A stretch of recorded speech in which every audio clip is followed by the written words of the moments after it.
Sir, आप चंद्रशेखर जी से, जयप्रकाश जी से भी लगाव रखते हैं। तो आज के अवसर पे जो आज जेपी जयंती के अवसर पे जो आज कार्यक्रम हुआ, उस कार्यक्रम में अमित शाह जी रहे और प्रतिमा का अनावरण किया। तो इस सिताब दियारा में जहां सन 74 की बात करें, उस समय जनता तोड़ो आंदोलन की बात थी, उसमें 10,000 लोग शामिल थे, खुद चंद्रशेखर जी शामिल थे। तो क्या लगा कि उस वक्त के पहला प्रोग्राम, इसके पहले और भी सारे यहाँ कार्यक्रम हुए थे? जेपी अपने गांव में जब तक जिंदा थे, दो कार्यक्रम महत्वपूर्ण तरीके से होते थे। एक तो 11 अक्टूबर के उनके जयंती पर, और दूसरा 12 फरवरी को। 12 फरवरी को शायद ये देश का पहला जगह होगा जहां गांधी की 13वीं मनाई जाती है। वो जयप्रकाश नारायण का शुरू किया हुआ था। और जो जाति तोड़ो आंदोलन का जो शुरुआत करने वाले लोग थे, तो उसमें जनेऊ तोड़ो का नारा दिया गया था। जनेऊ तोड़ने वाले लोगों की ये विडंबना ही देखिए कि भारतीय राजनीति की विडंबना कहना चाहिए कि जो जनेऊ तोड़ने वाले लोग थे, जाति तोड़ने वाले लोग थे, आज जाति के अकंठ उसमें डूबे हुए हैं। अब ये समझ में आ सकती है कि उनकी जातीयता विहीन राजनीति का और समाज का क्या कहना था। बात ये कर रहे थे कि जब जाति तोड़ो आंदोलन यहाँ हुआ था और उस समय चंद्रशेखर जी भी मौजूद थे, तो ये देश की राजनीति की विडंबना या बिहार की भी विडंबना कहना चाहिए कि जो लोग जाति तोड़ो का संकल्प लिए हुए थे, आज लोग वो जातियों के दायरे में और राजनीति को वहीं तक सीमित करना चाह रहे हैं। जेपी की कुल राजनीति थी कि सत्ता के लिए जेपी की राजनीति नहीं थी। सत्ता के बिना राजनीति और सत्ता पर बिना सीधे हस्तक्षेप किए हुए राजनीति को कैसे नियंत्रित किया जाए। आज़ादी के बाद वो शुरुआत कभी सर्वोदय आंदोलन के हाथ में था।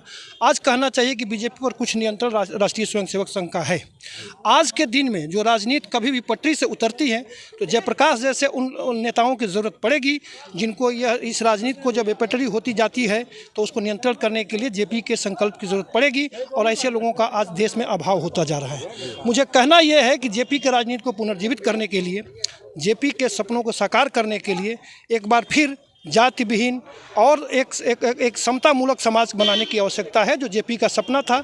और सन 1789 में जो फ्रांसीसी क्रांति हुई थी, जेपी कहते थे कि समाजवाद को अगर कहीं पूरा होना है तो उसका अंत सर्वोदय में होना है।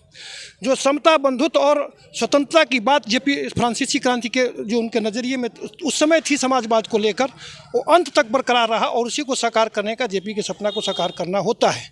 जेपी का यह भी कहना था कि समाज द्वारा जो निकली हुई जो समाजवाद की धारा है, वही समाजवाद की धारा होती है। राज्य के द्वारा पराजित समाजवाद की धारा कतई समाजवाद की असली और मुकम्मल समाजवाद की धारा नहीं होती है। जेपी जीवन भर उसी का अनुयायी रहे और उसी पथ पर समाजवाद आएगा।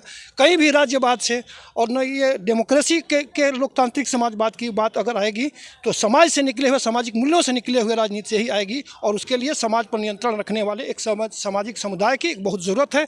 आज की भी ज़रूरत है, जेपी के समय भी ज़रूरत है। चलिए, बहुत बहुत धन्यवाद। मोहन जी ने बताया कि आज की राजनीति और पहले की राजनीति में क्या अंतर आया है। जेपी जी ने कभी जात की राजनीति नहीं की और ना ही सत्ता की, पाने की राजनीति की, हमेशा समाज हित की राजनीति की, जैसा उन्होंने बताया। तो हम फिर आपसे जुड़ेंगे, तब तक के लिए इतना ही। देखते रहिए बलिया आजकल, यूपी आजकल। मैं रोशन जायसवाल, नमस्कार।